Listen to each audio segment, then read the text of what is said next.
Ladies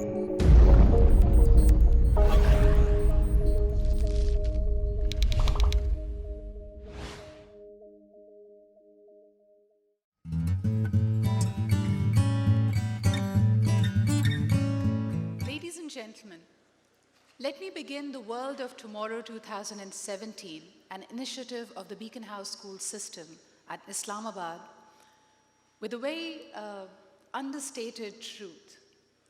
One of the biggest myths that human beings have created is that of tomorrow, because tomorrow is always at a distance. It is always romantic to imagine that tomorrow we'll be better people. We'll do the things that we haven't been able to accomplish or complete today. But the myth in that is that when tomorrow arrives, it becomes today. And then there is another tomorrow that we start chasing. Now that statement in itself has the built-in promise or a built-in threat to be misunderstood. By there being no tomorrow, I do not mean to forego the responsibility of making it to be the best time, but in fact, sowing the seeds of intention that will make tomorrow to be better than today.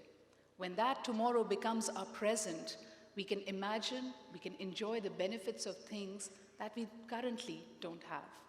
And that includes being a more equitable society, having things that perhaps we can see are not right, but doing our little bit to make them better, just like the school system.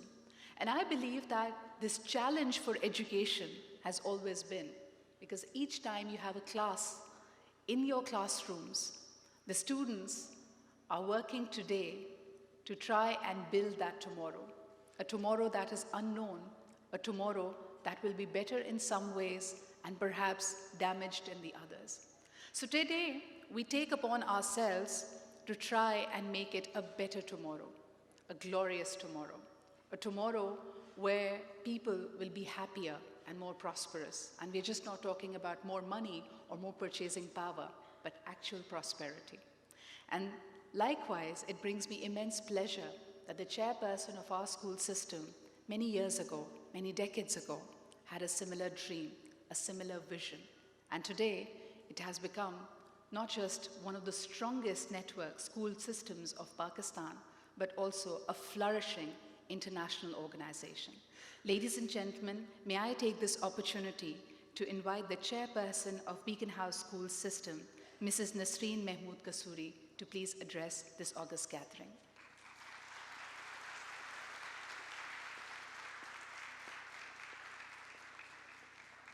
Assalamu alaikum, and a very good morning to all of you. I'd like to take this opportunity to welcome our chief guest, Mr. Sartaj Aziz, for being here with us this morning. Thank you, Sartaj Lala, for sparing the time. And I think I can say with confidence this morning that education is your first love. So thank you again for being here. These conferences are very important in developing in people the ability to think of future trends today and to romanticize about them to some extent and to prepare young people for the challenges that lie above. We don't always want to be followers, and if we all think collectively, we should be able to reinvent our curriculum in a way that is fit for the future. It will not happen in one day. It's a continuous process. It's an evolving process. I mean, it's not as if you can sit down, 10 people sit down, reinvent the curriculum and introduce it tomorrow. It's a process which goes on. It's a process, which is the reinvention of the curriculum. We want that in the decades to come, we in Pakistan may also become leaders in bringing about changes that prepare young people for tomorrow. It takes courage and foresight to be a pioneer. Let us look forward and not backward. There is an understandable tendency to take future plans based on past experience and to model the way forward based on that. Needless to say, this is not terribly progressive, and will always keep us looking back. Frankly speaking, we've all done that. We've all looked to our own days at school, to our own classrooms, to the way we were taught, to think of the best teacher, to think of the worst teacher, and to try and improve on the worst and the best. not to do what the worst did and to improve on what your best teacher did. But then we are always looking back when we are doing that. We mustn't look back, but then having said that, I cannot look back this morning to the day in 1982 when the first Beacon House School opened its doors to the students of Islamabad with the help of my longtime friend, Sylvie Rizwan Ali. Sylvie was one of the pioneers of what we see as Beacon House Northern Region. Her husband, Rizwan Ali, later joined us as the first regional director of the Northern Region. I feel very sad today that neither of them is here with us. Both of them passed away within 36 hours of each other in January this year. I've lost a very dear friend in Sylvie and a very dear colleague in Rizwan. I had hoped that both of them would be here for us to honor them and to recognize their services to Beacon House, which we will still do, but posthumously. We would like to recognize their long and dedicated service to Beacon House by naming a block in our flagship school, BMI, as the Rizwan and Silvat Ali block.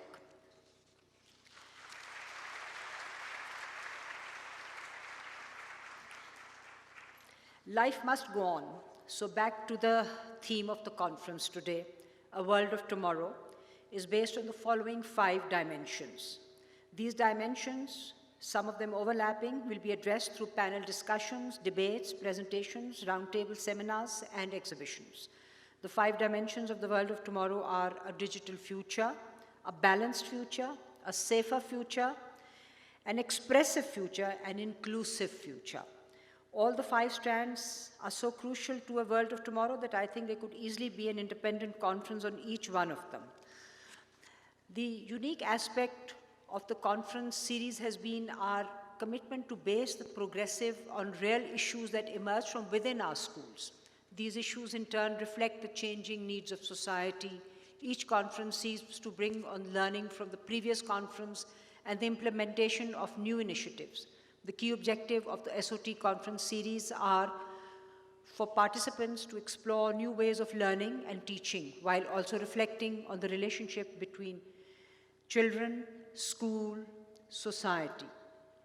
Just a short recap of those of you who may be new and not familiar with Beacon House. We opened our doors to students on 4th November 1975, an odd time of the year to open your doors to students. And very simple reason for that, everything didn't fall in place in September. It fell in place on the 4th of November, so we opened our doors on the 4th of November, which means that today we are just over 41 years of age. We will turn 42 in November this year. We feel very privileged to have served the cause of education and to have supplemented the efforts of the government in educating generations of tomorrow. The Beacon House Group today operates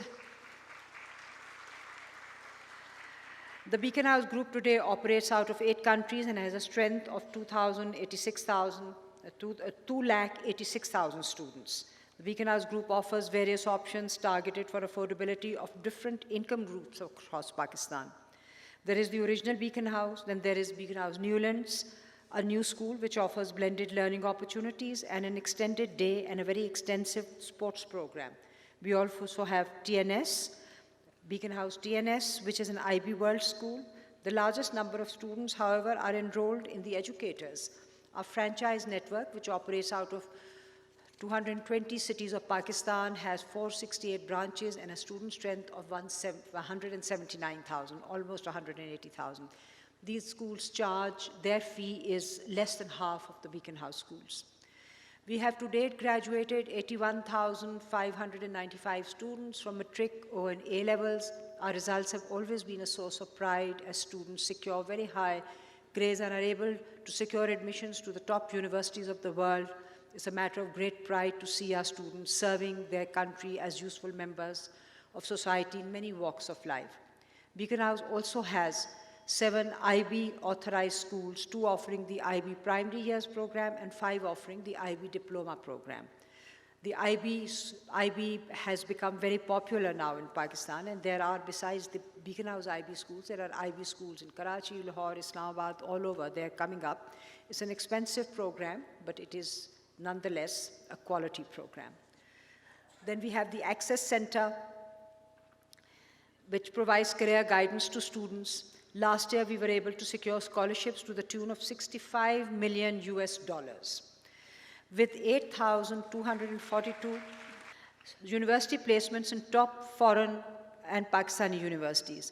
Money saved is money earned. We are not exporters, but these scholarships represent a considerable saving of foreign exchange, which would have otherwise gone out of the national exchequer. We are tasked with the responsibility of creating human capital, which will become the driving engine of progress and development in this country. Beacon House is characterized by quality education of an international standard. We have always believed that a teacher is the center of a good teaching and learning environment, and it is for this reason that Beacon House has always laid great stress on what we used to call teacher training in the 80s and 90s, but now is referred to as continuous professional development. Most of our training is for teachers who are already teaching. They are professionals, and for their development and training, we have ongoing courses and programs. We place a major focus on harnessing the use of contemporary technologies available in order to meet the challenges of life in a fast-changing world. There's much going on. There's so much going on that I lose track. I need to have somebody help me with the new acronyms. However, as I mentioned earlier, a digital future is a key dimension of the World of Tomorrow conference.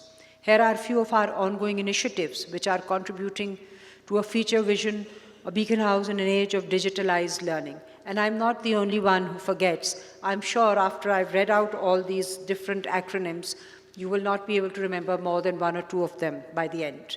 There is BOCC, Beacon House Online Curriculum, Atlas/PLC, our online professional development platform, student attendance, all online, student tracking system, gradebook analysis and report cards, lesson planning online, Google platform, email, etc. And we are working on the observation tracker, a comprehensive learning management system, pilot being run at Beacon House Newlands. Lest you all think that Beacon House is only about technology, I must also mention some of the other important initiatives and programs that we've introduced across Beacon House. I feel great pride in saying that we are the first in the country in most of these areas. We have our child protection policy. A child protection, all schools must protect the children, the students that attend those schools. I'm sure you must be thinking. But then there must be a policy. And we now practice that very diligently, and surprisingly, we are the first school to introduce it in this country. This policy is very strictly practiced in the West for decades now. We are integrating the Beacon House learner profile into our BSS curriculum.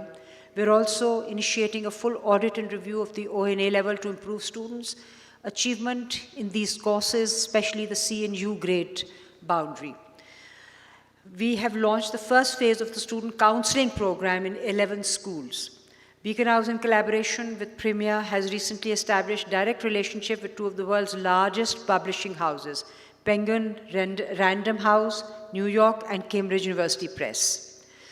We're also planning on launching an online bookshop to facilitate parents. We're looking seriously into engaging with international accreditation bodies like ECIS, European Council of International Schools, WASC, Western Association of Schools and Colleges.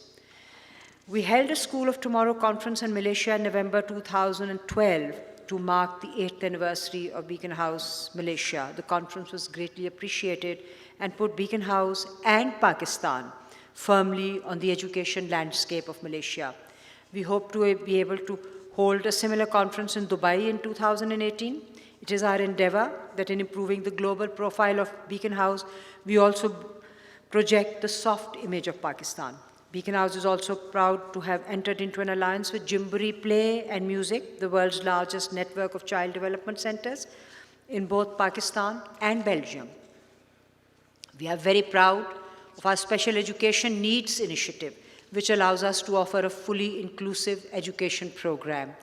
It is with great pleasure that I would also like to announce the fact that we have adopted 48 state sector schools in Punjab, where 8,000 students are currently enrolled, which is expected to increase further. Not only is this being done on a purely non-profit basis, Beacon House expects to invest considerable money in these schools. A brief mention of our training arm called the PDLC, the Premier Diverse Learning Concepts. PDLC has done remarkably well in training teachers in the public sector. We've trained 11,300 teachers in 11 districts of KPK for the government of KPK in using English as the medium of instruction. We've trained 3,500 teachers, head teachers and teachers in southern Punjab state on 3-year contract awarded by the government of Sindh. Now, before I end, I must introduce to all of you the latest Beacon House education venture offering intermediate and tertiary level education. The Concordia colleges were launched in 2014, and today we are running 20 colleges with an enrollment of almost 7,000 students. These colleges prepare students for the intermediate examination and also offer degree courses in some discipline. But now back to the exciting world of technology. On the 41st birthday of Beacon House, we announced the release of the official Beacon House app, an essential tool for the next generation of parents of technology infrastructure to be used in Beacon House, and a paradigm shift that is expected to transform our communication with parents. Today, we will be launching it in the northern region also. It's a cultural change and will take time, just like it happened when email became the dominant medium of formal communication. This shift to an online mobile environment will cause some headache, but with time, this too will become the preferred tool.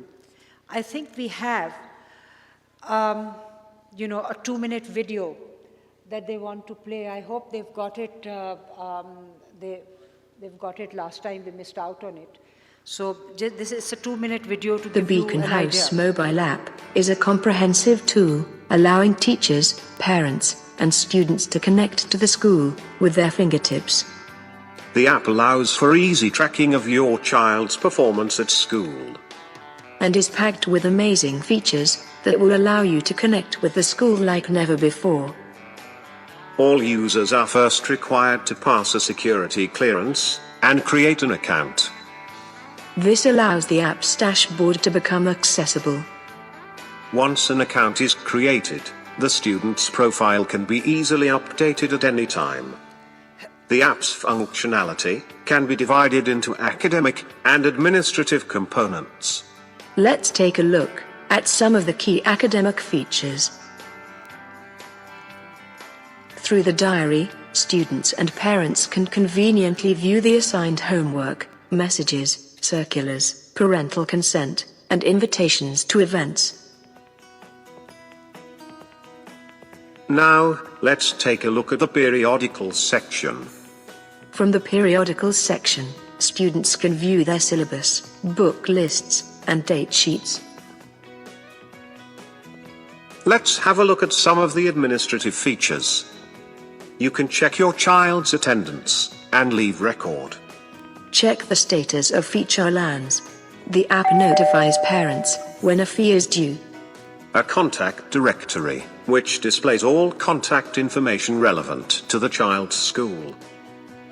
Through the app, parents can easily keep track of their child's daily schedule.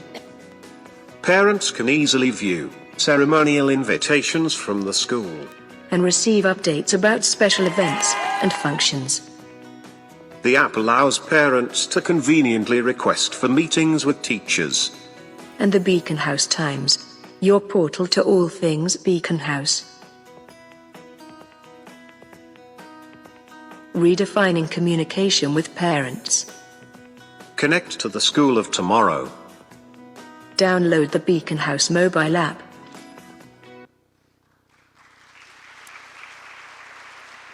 Thank you for your attention, ladies and gentlemen. Sounds a bit complicated to me, but then I'm an old-timer, and I'm sure all of you will get used to it in times to come.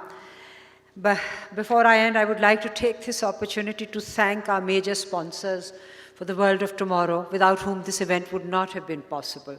Thank you very much, UBL, that's United Bank Limited, or Aquafina, Al-Falah Bank, Allpers, Rose Petal, Big Bird, Stylo, Oi Hoi, Walls, Nor, ABL, and Kareen for being our transport partners. Thank you once again, sponsors and partners. Your support of a world of tomorrow not just speaks of your commitment to education, but your vision for creating a better future for the generations to come. I would also like to thank all the teams at the Beacon House Regional Office who have made this two-day event possible. Thank you very much. Thank you very much, everyone, for being here. Thank you, Mrs. Kasuri. As always, your address included so many brilliant pieces of information, good news for not just the Beacon House network, but for us as Pakistanis, because every milestone that we achieve in the field of education is especially close to everyone's heart, especially the ones who are present over here. But if we look around, since the last World of Tomorrow in October in Lahore, a lot has changed.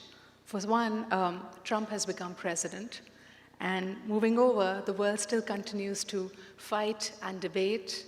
It tries to tackle the enormous challenges of war, terrorism, refugee rehabilitation, malnutrition, human trafficking, and the list goes on and on.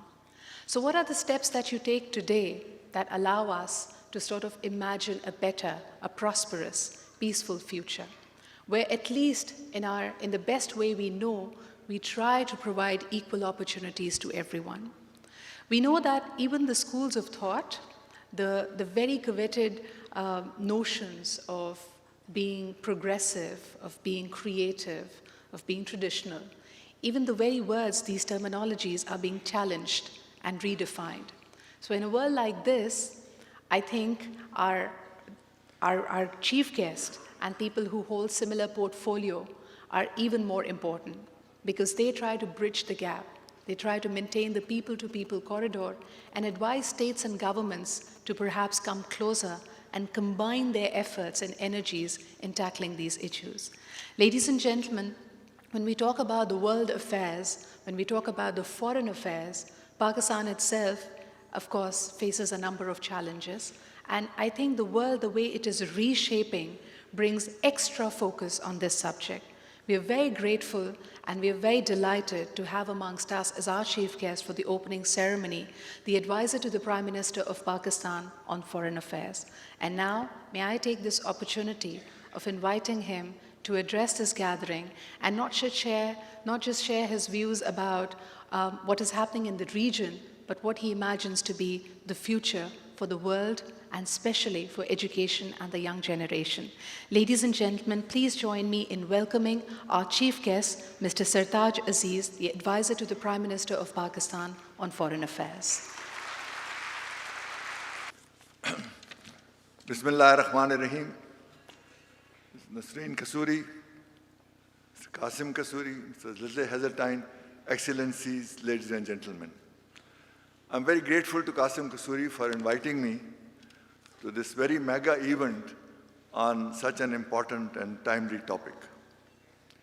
In fact, when Qasim Kasuri asked me that we are holding this session on the world of tomorrow, I began to wonder how in this age of uncertainty we are going to discover what is going to happen tomorrow. For example, last year at this time, could I have predicted that UK will leave European Union and have Brexit? 6 months ago, how many would have predicted that Mr. President Trump will become the President of the United States? And the uncertainty of policies that are unfolding is such that I think most of the predictions about 2017 that are coming out in the newspapers are not likely to be realized.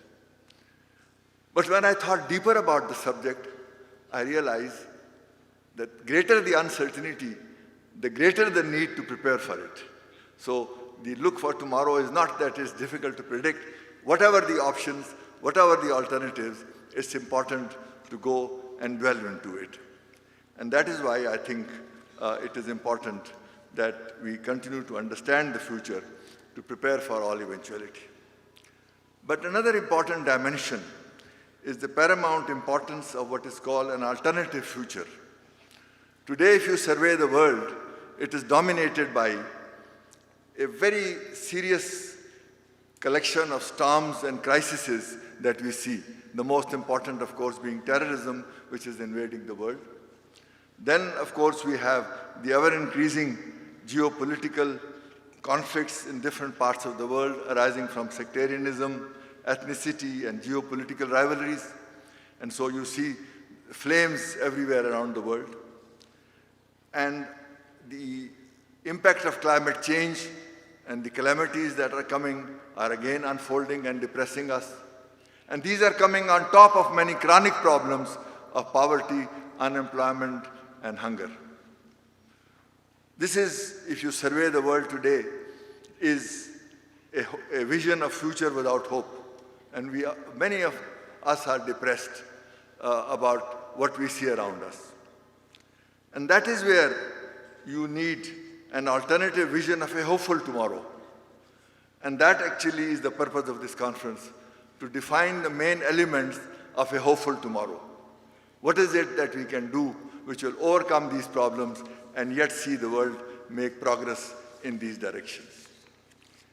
And therefore, today and tomorrow, in 40 panels, 140 speakers and panelists from Pakistan and 9 other countries will look into several fields, dimensions of this alternative future. And Ms. Kasuri mentioned these 5 fields: a digital future, a balanced future, a safer future, an expressive future, and inclusive future.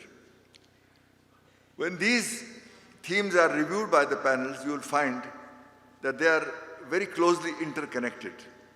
And that is why I hope that when the panels have drawn their conclusion, there will be a synthesis of each of these narratives of how it can be integrated to build the vision of a hopeful future. For example, when we talk of digital futures, what happened in digital world in the last 10 years, can you imagine what will happen in the next 10 years? I think many of these things are unpredictable, and therefore the whole future of, for example, robotics or artificial intelligence will come into play. But can technology be balanced with other human values? And to what extent that can be done? So that's why the concept of balanced future is equally important. But when you talk of safer future, it is overwhelming, because without security and without safety, all the other futures will be tarnished by even more gloomy picture. And of course, an expressive future is even more important, that without creativity, all our efforts and growth as a human being will be tarnished. And finally, of course, the inclusive future is more important, because if you have a world divided where half of humanity is poor and deprived, it is not a very hopeful future. So you see the interrelationship of all these 5 themes that we are talking about, which is important to blend and come about. So when we look at these compulsion of looking into the future in this way, who is the best stakeholder to look into this? Obviously the youth. They have the future ahead of them. They are the ones who are more creative. They are the ones who are more IT savvy. They are the ones who are more creative.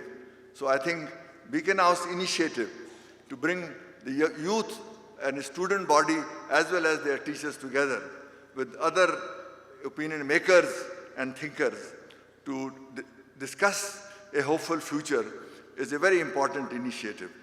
And you will find that these themes that we have talked about will boil down to very specific questions. What kind of jobs will IT offer in the next 5-10 years? What will be the role of robotics? How will environment and climate change affect our lives and careers? We have the China-Pakistan Economic Corridor. What kind of opportunities will that offer? Should I start learning Chinese, for example? It will be one of the questions that some students will ask. Again, how to prepare for a new wave of inward-looking immigration policies. If those happens, I can't freely go to all the countries that I want to go to either study or learn or work. So how do I prepare for a less inclusive world? Similarly, how can the schools of today prepare students for this new world of tomorrow? So as you can see how significantly these questions relate not to our lives and our choices, but to the contribution that all of us can make to the world as a whole. I therefore compliment Beacon House system and the Kasuri family for this initiative. Over the past 40 years, as you just heard, Beacon House now with 100,000 students in the school system and 280,000 students if you include the Beacon House Educators franchise, has become one of the largest school systems in the world, in Pakistan and other countries, under the very able leadership of Mrs. Kasuri. As a part of their corporate social responsibility, they not only produce high-quality education for these students, but also make them think about the future. So that's why we are here today to deal with the challenges and the uncertainties of the future. I'm very happy that I myself was associated with Beacon House for at least 9 years, from 2004 to 2013, as Vice Chancellor of the Beacon House National University. And as Ms. Kasuri said, I regard this as one of my most satisfying segments of my long and diverse careers. So I'm very happy to be back here, to be reassociated with Beacon House. And as you heard, in the 3 years that I left the Beacon House system, look at the number of initiatives they have taken and the new ideas they have introduced in the system. So this is the dynamism which combines quality education with a great deal of innovative thinking to prepare our future generations for an uncertain future, but not only uncertain, but to create hope within uncertainty is the real challenge that this conference faces. And I wish all the panels great success in discussing a very stimulating and intellectually challenging topic, which is important for the future of all of us. So I want to thank you once again and wish this conference every success. Thank you.